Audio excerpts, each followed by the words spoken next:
시편 127편 1절부터 5절 같이 읽습니다. 시작.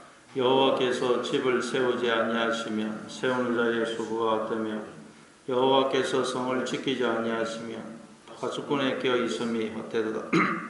너희가 일찍이 일어나고 늦게 누우며 수고의 떡을 먹음이 헛되도다. 그러므로 여호와께서 그의 사랑하시는 자에게는 잠을 주시는도다. 보라, 자식들은 여호와의 기업이요 태의 열매는 그의 상급이로다. 젊은 자의 자식은 장사의 수중의 화살 같으니 이것이 그의 화살통에 가득한 자는 복되도다. 그들이 성문에서 그들의 원수와 담판할 때에 수치를 당하지 아니하리로다. 아멘. 네, 거기 부제에 보니까 솔로몬의 시, 그 성전에 올라가는 노래 되어 있습니다. 본문에는 솔로몬의 시라고 되어 있지 않고 그냥 솔로몬을 위한 이렇게 되어 있어요. 솔로몬을 위한. 솔로몬이라는 말은 살롬이라는 말과 같은 어근에서 파생된 단어입니다. 평화로운, 화평한 그런 뜻이에요.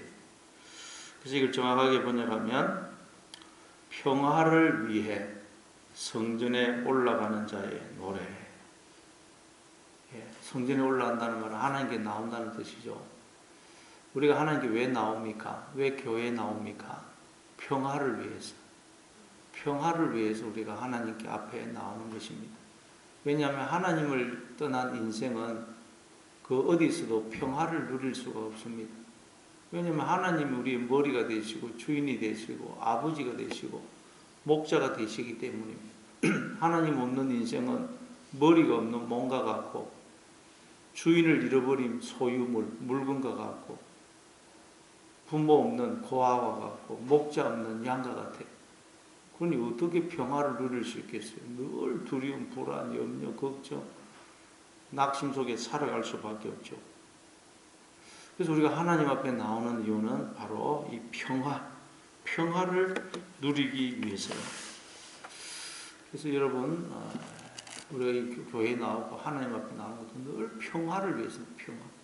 하나님을 나의 주인으로 모시고 주인 되신 하나님께 내 존재를, 내 인생을, 내 가정을, 내 사업을 모든 걸 다 맡길 때 그때 비로소 평화를 누릴 수 있어요. 안 그러면 절대 인간은 평화를 누릴 수 없습니다. 이 나라는 존재가 내 것이 아니고 우리 인생이 내 인생이 내 게 아니고 하나님 것임을 알고 하나님께 다 맡길 때 그때 비로소 우리는 평화를 누릴 수 있는 것입니다. 그래서 이 시인도 성전에 올라가면서 그 고백을 하는 것입니다. 인생을 살아보니 하나님 앞에 나갈 때 하나님께 맡길 때만 평화를 누릴 수 있는 것이구나. 그래서 성전에 올라가면서 하나님 앞에 나아가면서 이 노래를 부르는 것입니다. 우리도 하나님 앞에 나올 때 여러분 이 고백을 해야 됩니다. 그럼 어떤 고백을 하는지 한번 보겠습니다. 1절에 여호와께서 집을 세우지 아니하시면 세우는 자의 수고가 헛되며 여호와께서 성을 지키지 아니하시면 파수꾼의 깨어 있음이 헛되도다. 집과 성이 나옵니다. 집이라는 것은 가족이 사는 건물 또는 공간이 집이죠.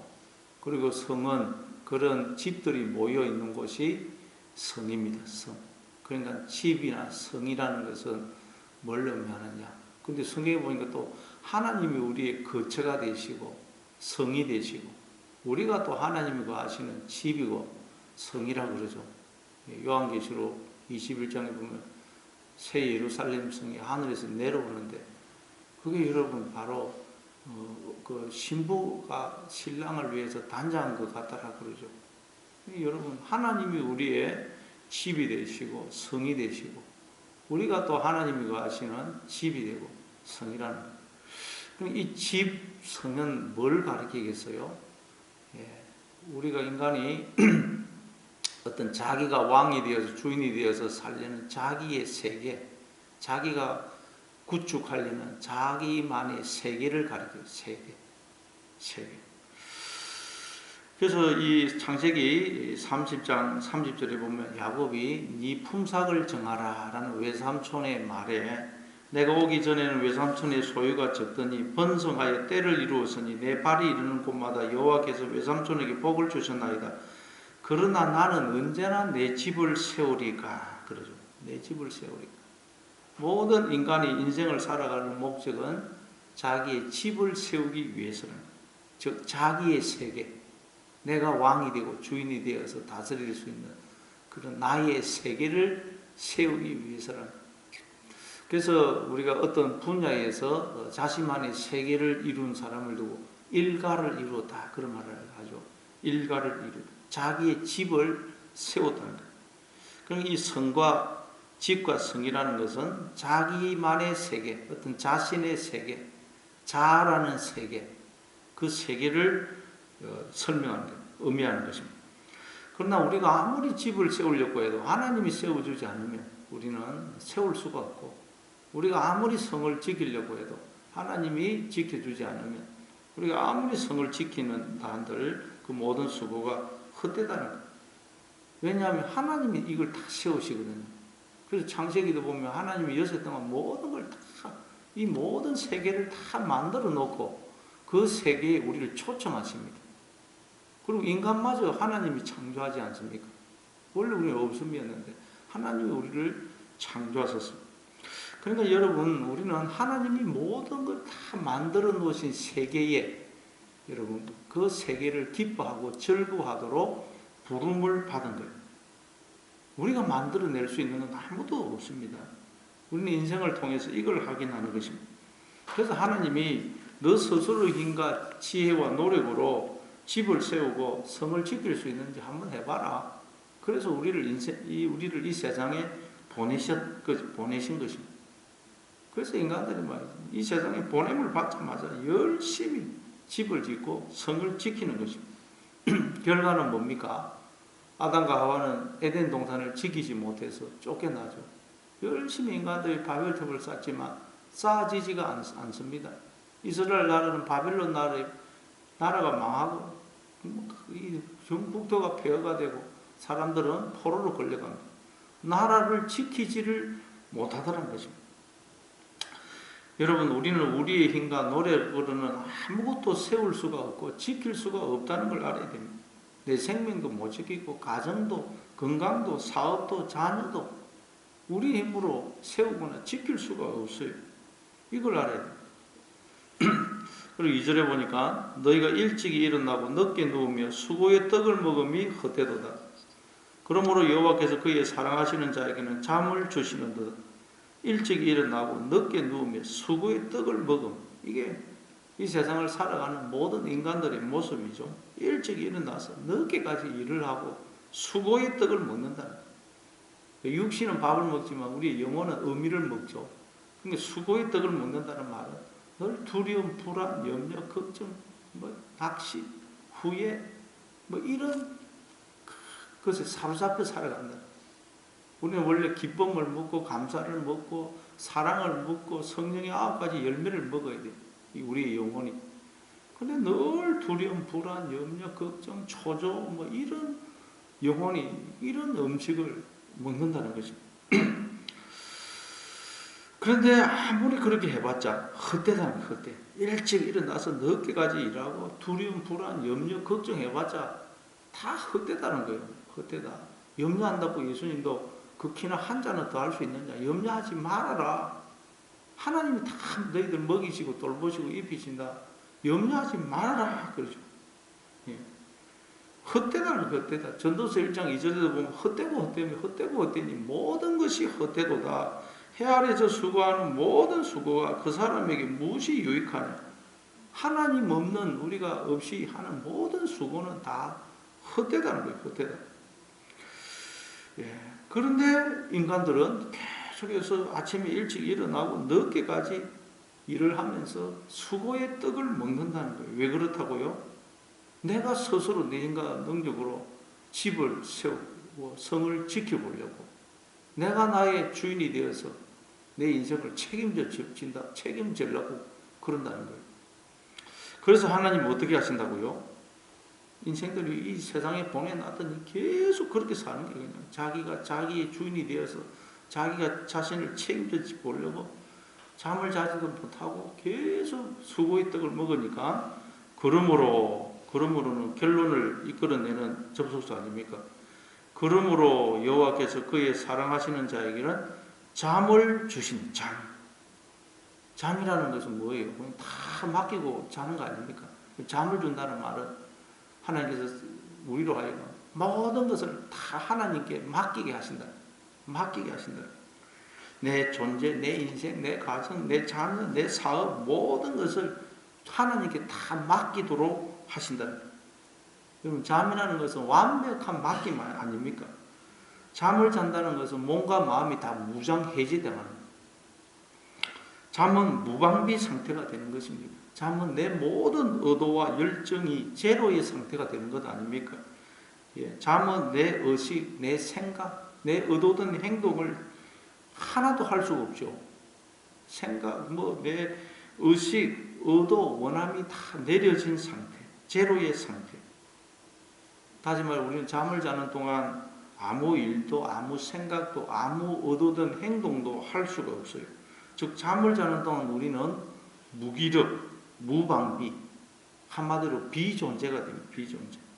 잠을 자는 동안 나의 에고가, 우리의 자아가 비존재가 되지 않습니까? 생각을 합니까? 의식을 합니까? 행동을 합니까? 완전히 무방비 상태다. 나의 자아가 비존재, 제로의 상태가 됩니다. 그래서 성경에서 잠은 죽음을 상징해요. 죽음. 근데 우리가 지금 잠을 잔다고 해서 어떻게 됩니까? 잠을 자는 동안에도 해는 지고 해는 뜨고 식물들은 자라고 이 세상은 다 돌아갑니다. 지구가 자전 공전을 합니다. 그리고 잠을 자는 동안 우리의 몸과 마음도 회복이 되고 또 다시 시작할 힘이 생기고 자고 나면 우리는 인생의 3분의 1을 잠을 잡니다. 하나님은 우리에게 잠을 주셔서 야, 모든 것은 너희가 하는 게 아니고 내가 하는 거야. 그러니 너는 너희 인생을 내게 맡기고 신과 평안을 누려. 우리가 잠을 자는 걸 통해서 그걸 계속 우리에게 말씀하는 거예요. 이 세상에서 가장 잠을 잘 자는 사람은 누구냐? 어린 아기입니다. 어린 아기. 어린 아기는 하루에 18시간 이상을 잔다고 그래요. 왜냐하면 아기가 왜 잠을 잘 자느냐? 엄마 품속에 있기 때문에. 엄마 품속. 모든 걸 다 맡기기 때문에 아기는 다 맡깁니다. 우리가 여러분 평안을 누리지 못하는 이유가 뭡니까? 하나님께 맡기지 않기 때문에. 우리는 하나님의 품속에 있는데 그걸 우리가 잊어버리는 거예요. 그래서 마음에 평안이 없다는 거예요. 평안. 그래서 뒤에 시편 131편 2절에 보니까 뒤에 다윗이 이렇게 이야기하죠. 실로 내가 내 영혼으로 고요하고 평온하게 하기를 젖된 아이가 그의 어머니 품에 이성같게 하였나니 내 영혼이 젖된 아이와 같도다. 내 영혼으로 고요하고 평온하기를 어떻게 한다고요? 젖된 아이가 그 어머니 품에 이성같게 한다는 거예요. 아이가 엄마 품속에 있는 것 같이 내 영혼을 하나님 품에 자꾸 맡긴다는 거예요. 내 영혼이 젖된 아이와 같도다. 젖된 아이. 젖된 아이는 늘 엄마 품을 그리워하지 않습니까? 그렇게 이 다윗은 늘 하나님 품을 그리워하고 내가 하나님 품 속에 있다. 그리고 내 영혼을 하나님 품에 맡겼다는 거죠. 예. 여러분 우리는 하나님 품 속에 있다는 걸 알죠. 그런데 이걸 모르니까 우리가 평안을 누리지 못해요. 평화가 없는 것입니다. 여러분 우리는 잠을 잘 때 새롭게 회복이 되듯이 내가 주인이고 이 머리인 나가 죽고 하나님이 나의 주인이시고 머리신 나로 거듭날 때 우리는 평화를 누리게 됩니다. 그래서 하나님이 아담에게 배우자를 주실 때도 어떻게 합니까? 아담이 동물들 중에서 아무리 쳐다봐도 자기 배우자가 없어요. 그때 하나님이 아담에게 깊은 잠을 주시죠. 깊이 잠들게 하시고 갈비뼈 하나를 떼서 배우자를 만드십니다.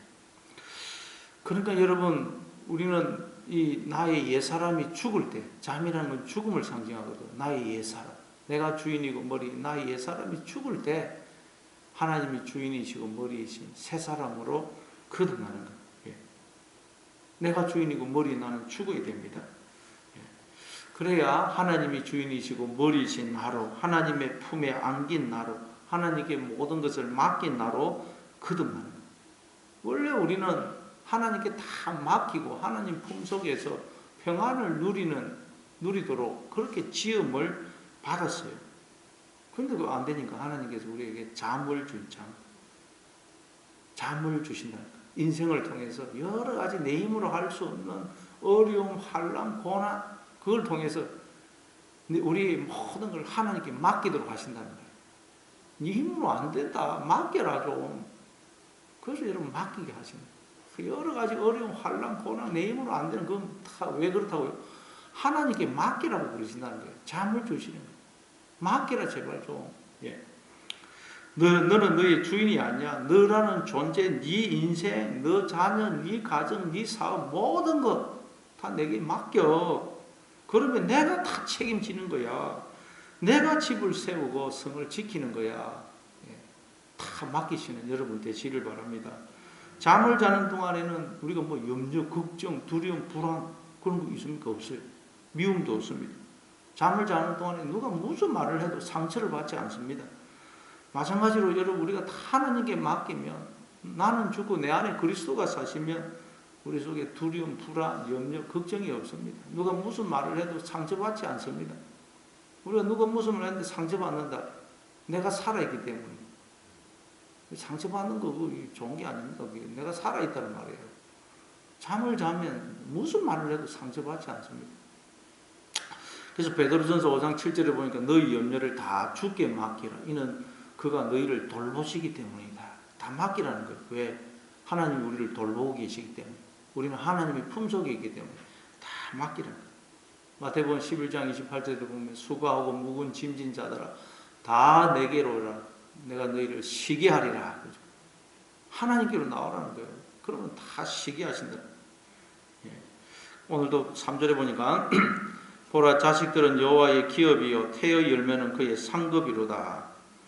이거 무슨 자식을 많이 낳으라는 단순히 그런 말이 아니고 자식을 빌어서 진리를 설명하는 거예요. 자식은 여호와께서 주신 기업이고 또 태의 열매는 하나님이 우리에게 주신 상급이다. 선물이라는 거예요. 선물. 그래서 자식을 우리가 수고하고 노력해서 우리가 만든 것입니까? 아닙니다. 뭐 우리는 그저 좋아서 잠자리 했는데 또 보니까 자식이 생겨난 거 아니에요. 그래서 어떤 부분을 보면 아무리 애를 써도 자식을 낳지 못하는 그런 부부가 있습니다. 자식은 왜냐하면 하나님이 우리에게 은혜로 선물로 주신 기업이고 상급이라는 거예요. 그렇죠. 우리는 뭐 머리카락 하나, 피 한 방울, 세포 하나 못 만듭니다. 더더구나 우리가 영혼을 어떻게 만들 거예요. 그래서 자식을 볼 때마다 이야 하나님이 주신 선물이구나. 우리는 그걸 깨달아 하나님이 주셨다. 하나님이 그저 은혜로 주신 선물로 주신 거지. 그래서 우리는 그 자식을 보면서 나에게 주어진 생명, 지혜, 은사, 물질, 건강, 지위, 직업 모든 것은 하나님이 선물로 주신 것이지 자식을 보면서 깨달는 거예요. 고린도전서 4절 7절에도 보면 누가 너를 남달리 구별하였느냐 내게 있는 것 중에 받지 아니한 것이 무엇이냐 내가 받았은즉 어찌하여 받지 아니한 것 같이 자랑하느냐 너에게 있는 것 중에 받지 아니한 것이 무엇이냐 그래요. 그렇죠. 우리 다 받았어요. 원래 나는 없음이었거든요. 이 몸도 생명도 뭐 물질도 자식도 배우자도 뭐 지위도 다 받은 거예요. 받은 거예요. 여러분 다시 말해 우리는 우리의 노력과 열심으로 살아가는 게 아니고 하나님의 은혜로 살아가고 있다는 거예요. 하나님의 은혜로. 하나님이 다 준비해 놓으신 세계에 그냥 우리는 그 세계를 기뻐하고 절거하도록 부름을 받은 거예요. 근데 우리는 늘 쏟는다면 착각한다. 내 힘과 노력으로 산다고 착각한다. 그래서 야고보서 1장 16절에 보면 내 사랑하는 형제들아 속지 말라. 온갖 좋은 선물과 온갖 좋은 은사와 온전한 선물이 다윗으로부터 빛들의 아버지께로부터 내려오나니 그는 변함도 없으시고 해서 그림자도 없으시니라. 우리가 걱정하고 염려하는 것은 무엇 때문이라고요? 내 힘과 능력으로 산다고 속기 때문에 속기. 여러분 속지 마시기 바랍니다.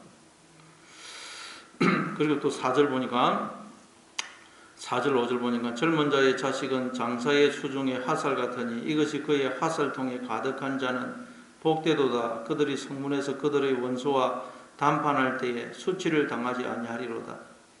예, 이것도 단순히 뭐 자식 많이 낳으라는 그런 말이 아닙니다. 물론 요즘 또 젊은 사람들은 애를 안 낳으려고 그래요. 애 낳는 것이 너무 그냥 돈도 많이 들고 힘이 들거든요. 그러나 그것도 사실은 하나님을 믿지 못하기 때문에 하나님을 믿는다면 자식은 복 중에 복입니다. 그러나 어쨌든 이 본문은 이 자식을 빌어서 지금 진리를 설명하는 거예요. 젊은 자의 자식, 젊은 자가 네우라라는 말인데 젊은이, 소년이라는 뜻도 있지만 종, 사한이라는 뜻이에요. 종, 사한. 우리는 종이죠. 종은 특징이 뭡니까? 자기의 소유가 없어요. 자기의 존재도 주인급입니다. 또 종은 자기의 생각, 판단, 결정이 없어요. 주인의 해석, 판단, 결정을 그대로 받아들이는 거예요.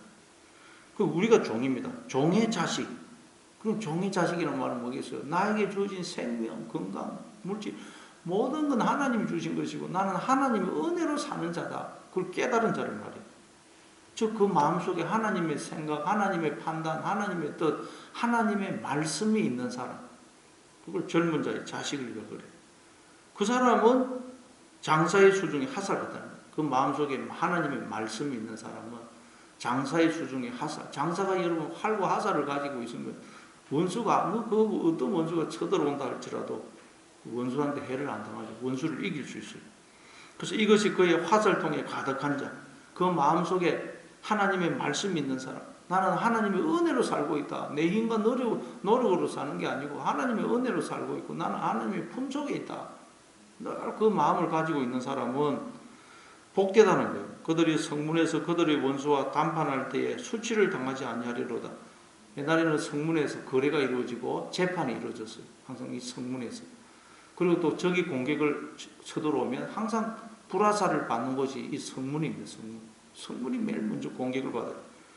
그래서 이것이 그의 화살통에 가득한 자는 복이 있는데 왜냐하면 성문에서 원수와 담판할 때에 수치를 당하지 않는다는 거예요. 우리의 원수는 늘 우리를 정죄합니다. 네가 그래가지고 되겠나? 정죄하고 두려움, 불안, 염려, 낙심, 절망, 미움이라는 불화살을 막 쏘아댑니다. 늘 불화살에 맞아가지고 우리가 두려워하고 염려하고 낙심하고 누구를 미워하고 그러는 거예요. 그런데 이것이 전통의 화살통에 가득한 사람. 나는 하나님의 은혜로 살고 있고 하나님의 품속에 있다. 하나님이 늘 나와 함께 하시면서 나를 지키시고 가장 복된 길로 인도하신다. 가장 좋은 것을 하나님 주고 계시고 앞으로도 영원히 주시는 그런 인생을 살고 있다. 그걸 기억하는 사람은 절대로 수치를 당하지 않는다. 마귀가 아무리 참수하고 불화살을 쏘아대더라도 거기에 여러분 해를 당하지 않는다는 거예요. 그럼 오늘도 여러분 나는 내 인간 능력으로 사는 게 아니고 하나님의 은혜로 살고 있다. 하나님 품속에 있다. 그래서 하나님 나에게 여러 가지 어려운 고난, 환난, 내 힘으로 할 수 없는 것 그런 어려움을 주시는 것은 하나님께 맡기라고 그 일을 주시는 것이다. 잠을 주시는 것이다. 하는 것을 기억하고 하나님께 다 맡기고 오늘도 여러분 내가 하나님 품속에 있다는 걸 기억하심으로 참된 평화를 누리시는 여러분 되시기를 바랍니다.